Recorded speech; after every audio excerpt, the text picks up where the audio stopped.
Sumergirnos en el laberinto de nuestras historias.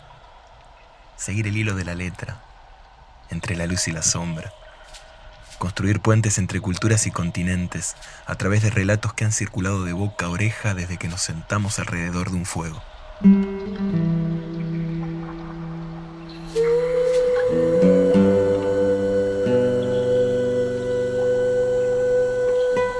En el laberinto. Cuentan que hace mucho, pero mucho tiempo en Rusia, vivían dos hermanos. Uno rico y uno pobre. El hermano rico, la verdad que no le prestaba mucha atención a su hermano pobre y menos todavía darle una mano, olvídense de eso. Pero sí tenía esta cuestión de que cada tanto, si él emprendía algún viaje de negocios y su hermano le pedía, él le decía que lo dejaba que lo acompañara. La cosa es que este hermano rico y este hermano pobre, los dos emprendieron un viaje y cada uno viajaba con los recursos que tenían. El hermano rico tenía un carro tirado por bueyes. El hermano pobre no tenía un carro, no tenía ni una carreta, no tenía nada excepto una yegua. Y encima esa yegua estaba embarazada. Pero era la única yegua que tenía, así que viajó con ella. Así que teníamos el carro tirado por bueyes y la yegua embarazada. Los dos hicieron un viaje que era un viaje de más de 2 días. Y por eso tuvieron que parar en el camino en una posada, en un albergue. Y cuando buscaron el lugar, el hermano rico entró en una habitación que tenía camas con almohadones y edredón de plumas, pensando en el frío, bueno, más cómodo todavía. Y el hermano pobre se conformó con un poco de paja dentro de la caballeriza en un rincón donde no soplara el viento y nada más. O sea, con lo que encontró. Esa noche, mientras el hermano rico dormía en su edredón de plumas y el hermano pobre dormía en el suelo frío, la yegua embarazada del hermano pobre dio a luz. ¿Sí? Parió un potrillo. Un potrillo que parece que se levantó, se empezó a apoyar en sus patas y dio sus primeros pasos. Y no sé si alguna vez han visto un potrillo en vivo o en video, digamos, de estos que están naciendo, pero son muy torpes. Y dicen que dio unos pasos y se cayó y rodó debajo del carro que estaba estacionado cerca de donde estaba la yegua, porque todo esto era dentro de las mismas caballerizas. Para esto, el hermano pobre estaba durmiendo tan profundamente que no se dio cuenta de nada. Y a la mañana siguiente, cuando se despertó el hermano rico y bajó después de desayunar, y el hermano pobre se despertó, y le costó mucho despertarse porque había pasado mucho frío y no tenía comida excepto lo poco que llevaba encima. Claro, cuando se encontraron los dos ahí en la caballeriza, encontraron el potrillo debajo del carro. Y el hermano rico, ¿saben qué dijo? Dijo, ¡ja! Mi carro ha dado a luz a un potrillo. ¡Ja! ¡Qué maravilla! Y el hermano pobre lo miró y le dijo, no, a ver, ¿cuándo viste que un carro dé a luz a un potrillo? O sea, ¿cuándo viste que un carro esté embarazado? Es un carro. Y aparte, tenés bueyes, ni siquiera, o sea, si fueran caballos, pero es mi yegua la que... No, es mi carro, es mi carro. Bueno, empezaron a discutir. Fue tanta la discusión que terminaron yendo a un juez. El juez, que estaba por darle la razón al hermano pobre, el hermano rico le tiró unas monedas por debajo de la mesa y entonces el juez dijo, no, tiene razón, es el carro el que dio a luz a un potrillo. Bueno, para este entonces el hermano pobre dijo, no, yo no me voy a quedar así. Y entonces escaló, o sea, fue creciendo el juicio, hasta que finalmente llegó hasta el juez más importante de todos, y el juez más importante de todos también recibió unas monedas más por debajo de la mesa, y esto terminó dándole la razón al hermano rico, y esto se convirtió en un escándalo. Y entonces la gente se enojó muchísimo y empezó a comentar esto y empezó a hablar de la injusticia y de la corrupción y de que al hombre pobre, que el hombre rico y que esto y que el otro. Y esto llegó a oídos del zar. Entonces el zar los mandó llamar a los dos hermanos, que se presentaran frente a él, que él quería ver quiénes eran los protagonistas de este juicio tan escandaloso. Y cuando se presentaron frente al zar, el zar no les preguntó qué había pasado, porque él ya había leído acerca de esto. Pero lo que hizo fue, les dijo, miren, vamos a resolver esta pelea de una manera muy sencilla. Yo les voy a preguntar 4 cosas. Les voy a dar 3 días para que me respondan estas 4 cosas. Y la respuesta que a mí me convenza va a ser la de la persona a la cual yo le voy a dar la razón. Bueno, les dio las preguntas. Las preguntas eran, ¿qué es en el mundo lo más fuerte y lo más rápido? Lo segundo era, ¿qué es lo más gordo y lo más nutritivo? Lo tercero es, ¿qué es lo más blando y lo más suave? Y lo cuarto, ¿qué es lo más hermoso? Esas 4 preguntas fueron las que les dio, y el hombre rico se fue muy contento, y el hombre pobre se fue suspirando pensando que no iba a poder encontrar una respuesta que sirviera. El hombre rico fue a hablar con su cuñada, que era una mujer muy chusma y que sabía todo de todo, y entonces, bueno, ella siempre tenía una respuesta. Y el hombre pobre llegó a su casa y le contó todo esto que había pasado a su hija, que era una niña de 10 años y que era muy inteligente. Entonces, cada uno de ellos recibió respuestas diferentes.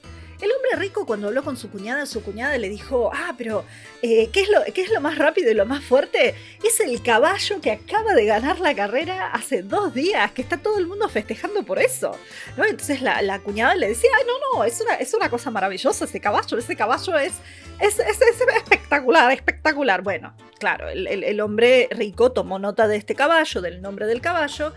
Cuando le preguntó qué es lo más gordo y nutritivo, la cuñada le dijo, pero es muy fácil esto, es muy fácil. Es el chancho que estamos engordando desde hace un año. No sabes lo que es ese chancho cuando sea que nos juntemos para las fiestas. ¡Ay! No sabes lo que va a ser ese chancho porque lo estamos engordando y engordando. Es lo más gordo y nutritivo. Vos viste lo bueno que es. Es una carne noble, decía la mujer. Bueno, y él entonces tomó nota de que lo más gordo y nutritivo era ese chancho que estaba engordando su cuñada desde principios de año. Cuando le preguntó qué era lo más blando y lo más suave, ella pensó y dijo, es una buena almohada de plumas. Es una buena almohada de plumas, lo más blando y lo más suave es lo que a vos se te ocurre, una buena almohada de plumas. Y cuando le preguntó qué es lo más agradable, ella dijo, mi nieto, vos viste cómo es mi nieto, es la cosa más linda, es lo más bello del mundo, bello. Bueno, el hombre tomó las respuestas que ella le dio, tomó nota de esto y se fue con esas respuestas, ¿no? Para dentro de 3 días hablar con el zar. Mientras tanto, el hombre pobre había recibido otras respuestas totalmente distintas de parte de su hija de 10 años. Entonces, cuando se presentó frente al zar, nuevamente cuando se presentaron los dos frente al zar, el hombre rico dijo todas las respuestas que su cuñada le había dicho, porque su cuñada sabía todo, ¿no? Pero, claro, el hombre pobre tardaba en decir, ¿no? Tardaba en abrir la boca porque estaba en la duda, ¿no? Y era como que no se animaba, ¿no? No se animaba porque él decía, somos pobres y... Bueno, y finalmente le terminó respondiendo al zar las 4 preguntas. Que lo más rápido y lo más fuerte era el viento. Sobre todo ese viento que viene, en Rusia es del norte, acá en Argentina y en América del Sur sería el viento del sur, ese viento que no hay nada que lo frene, o por lo menos si uno tiene algo para frenarlo, fantástico, pero siempre encuentra la vuelta y es fuerte y golpea fuerte y trae a veces tormentas y lleva semillas, lleva noticias, lleva cosas, es lo más fuerte y lo más rápido. El viento lleva antes que nada y llega antes que nada y nadie. Y la segunda respuesta fue que lo más gordo, lo más nutritivo, no era el chancho que venían engordando hace un año, no, era la tierra. La tierra, porque todo lo que uno planta en la tierra nace y vive. Y no solamente nace y vive, sino que nos da de comer. Y lo más blando, esa era la duda que tenía este hombre, lo más blando le dijo su hija que era la mano. No era un almohadón de plumas, no, era la mano. Porque cuando uno duerme, no importa qué tan calentito, qué tan suave sea la manta o el colchón en donde estemos, ¿acaso no apoyamos la cara en la mano muchas veces? Y esa es la forma en que nos dormimos. Entonces eso era lo más suave. Y lo más hermoso, soñar. Esa fue la respuesta. Y cuando el zar escuchó estas respuestas, lo miró al hombre rico y le preguntó quién le había dado esas respuestas y él dijo que su cuñada. Y lo miró al hombre pobre y le dijo, ¿y a vos quién te dio estas respuestas? Porque esto no lo sacaste vos solo. Y ahí le dijo que él tenía una hija de 10 años y que era ella la que se le habían ocurrido estas 4 respuestas, porque a él no se le había ocurrido nada. O sea, era un hombre honesto. Y entonces el zar se lo quedó mirando al hombre pobre. Al hombre rico le dijo, vuelva a su casa, después hablamos. Y al hombre pobre lo miró y le dijo, sí que tu hija te dio las respuestas. Y entonces se sacó un hilo de su camisa de seda y se lo dio al hombre pobre. Y le dijo, anda, habla con tu hija y decile que me teja en telar una camisa con ese hilo de seda que te acabo de dar. El hombre pobre recibió el hilo de seda y dijo, sí, zar, y se fue. Y empezó a llorar. ¡Ay, me van a cortar la cabeza! ¡Me van a cortar la cabeza! ¡Me van a cortar la cabeza! Porque pensaba que, a ver, ¿cómo podía su hija tejer una camisa con un pedazo de hilo de seda? Era imposible. Y cuando llegó de la hija llorando y diciendo, hija, te quiero mucho, pero bueno, no sé quién te va a... Y entonces la hija le preguntó, ¿qué te pasa, papá? Y él le dijo, ¿no? Lo del hilo de seda y que ella tejiera una camisa. Que esa era la orden del zar. Y que además la tenía que tejer de un día para el otro. Entonces la hija lo miró al padre y dijo, papá, no te preocupes. Agarró la escoba que tenían y de la escoba sacó una astilla de madera y se la dio al padre. Y le dijo, papá, mañana anda del zar y decile que con esta astilla me haga un telar. Y yo, si tengo un telar hecho con esa astilla, yo le hago la camisa con el hilo que acaba de mandar. Bueno, el hombre, claro, fue hasta donde estaba el zar, se presentó frente a él temblando y le dijo, mi hija le manda, ¿no? Y le dio la astilla y le explicó toda la cuestión. El zar largó una carcajada y dijo, así es tu hija, bueno. Y entonces mandó a llamar a la gente de sus granjas y les dijo, denle a este hombre 150 huevos, ¿sí? 150 huevos. Y le dijo, dale estos huevos a tu hija para que los empolle y mañana me traiga 150 pollos. Mañana. El hombre no sabía qué hacer, recibió los 150 huevos y se fue mientras trataba de que no se le cayera ninguno de los huevos de la columna de huevos que llevaba en las manos, diciendo, me van a cortar la cabeza. Llega a la casa de la hija, le cuenta a la hija lo que pasó, le muestra los 150 huevos. La hija dice, no te preocupes, papá, vamos a hacer una tortilla con esto. Pero yo te voy a pedir algo. Te voy a pedir que mañana te presentes frente al zar y le des la siguiente respuesta. Y le dijo la respuesta. Entonces, el hombre, al día siguiente, fue a presentarse frente al zar. Y cuando se presentó frente al zar, le dijo, zar, mi hija pide que, por favor, usted... que ella va a criar los huevos y traer los pollos para mañana, si es que usted le trae granos de maíz para darle de comer a los pollos, pero granos de maíz que hayan sido plantados, crecidos, cortados y procesados todo en el mismo día, porque si son pollos de un día, ella necesita darles de comer comida de una planta que haya crecido y madurado en un solo día. Claro, cuando el zar escuchó esto, le dijo al hombre, ¿sí?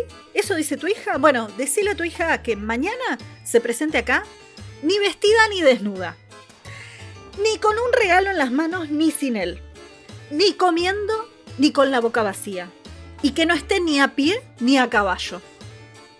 Esas eran las 4 condiciones. Y para ese momento el hombre se fue pálido llorando, diciendo, ¡ay, la voy a perder ahora a mi hija! No me van a cortar la cabeza, ni la van a cortar a mi hija. Y fue y le dijo... Y la hija le dijo, papá, esto es muy fácil. Y a la mañana siguiente, la niña se presentó frente al zar. Había conseguido una red de pesca de un pescador. Y con eso se envolvió y envolvió y envolvió y envolvió hasta cubrirse. Y aunque la red estaba totalmente calada, por la forma en que ella se había envuelto, no estaba ni vestida ni desnuda. Llevaba en sus manos una paloma, que era el regalo que le estaba dando al zar. Pero cuando el zar estiró las manos para recibir la paloma, ella la soltó y la paloma salió volando. Y no estaba montando un caballo y tampoco estaba yendo a pie. Había conseguido que le prestaran un chivo. Y entonces llegó con la paloma en la mano a lomos de un chivo. Y en esa época no existían los chicles, pero había algo que existía y que comía la gente, a veces para que pasara el tiempo y no pasar tanto hambre, que era la corteza de abedul, que es un árbol que tiene una corteza muy blanca y muy suavecita. Y entonces ella llegó frente al zar masticando como si fuera un chicle un pedazo de corteza de abedul. Y dicen que de esa manera cumplió las 4 condiciones: ni vestida ni desnuda, ni a caballo ni a pie, ni con un regalo ni sin él, sin las manos vacías, y sin la boca vacía pero tampoco comiendo. Y con esto, cuando el zar se enfrentó con semejante niña que había logrado resolver todo lo que él le había dicho, él le dijo: pero ¿quién te crió a vos? ¿Quién sos? ¿De dónde saliste? Y ahí la niña lo miró y le dijo: Majestad, zar de todas las Rusias, mi padre cría cangrejos en la tierra. Y nosotros de la arena sacamos comida, sacamos papas y tiramos las redes de pesca justamente en la arena en vez de en el mar. Y sacamos estrellas a veces. Y el zar la miró y le dijo: eso es cualquier cosa. A ver, no me mientas porque eso es un disparate. Y entonces la niña lo miró fijo y le dijo: ¿y si eso es un disparate? ¿Desde cuándo se ha visto que un carro dé a luz a un caballo? Y ahí el zar no pudo decir nada porque la niña tenía razón. ¿Qué disparate más grande era que un potrillo hubiera nacido de un carro? Y no pudo hacer nada excepto darle la razón al hermano pobre. Y no solamente el hermano pobre recibió su potrillo y recibió una compensación, y el hermano rico recibió un castigo, sino que a la niña el zar la mandó a la escuela y la mandó a estudiar. Y algunos dicen, en algunas versiones, en la versión de Afanasiev cuentan, que cuando ella creció, el zar se casó con ella. Yo en este momento tal vez pondría en cuestión el final solamente por un tema más feminista, ¿no? Pero voy a decir una cosa que es cierta, y es que el pueblo ruso tal vez necesitaba zarinas sabias, reinas sabias, que fueran inteligentes y que gobernaran en nombre del pueblo y no en nombre de la nobleza. Así que tal vez que el zar se haya casado con ella habrá sido un beneficio para el pueblo. O al menos eso tal vez contaron los que le contaron esto a Alexander Afanasiev hace más de 100 años. Pero lo cierto es que esa es la historia de la niña sabia. Esto fue